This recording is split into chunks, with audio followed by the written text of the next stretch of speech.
শ্রীপুরে মাদক কারবারিকে টাকার বিনিময়ে ছেড়ে দেওয়ার অভিযোগ, এলাকাবাসীর চাপে আবার আটক। বিস্তারিত থাকছে গাজীপুর শ্রীপুর থেকে মোহাম্মদ আব্দুল বাতেন বাচ্চুর প্রতিবেদনে।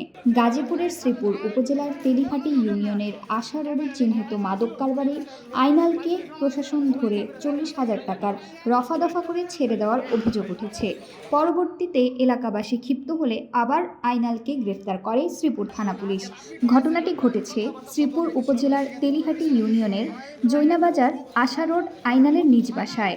6 এপ্রিল বেলা 2 ঘটিকার সময় শ্রীপুর থানার উপপরিদর্শক এএসআই হাবিবুর রহমান সাথে 2 জন কনস্টেবল নিয়ে আইনালের বাসায় আসলে এ ঘটনা ঘটে।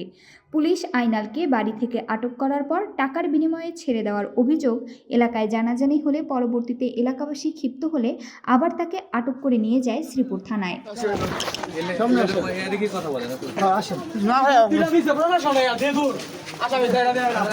এলাকাবাসী জানায় 2 যুগ ধরে মাদকের ব্যবসা করে আসছে এ মাদক কারবারি। আইনালের বিরুদ্ধে প্রায় ডজন খানেক মাদক মামলা রয়েছে।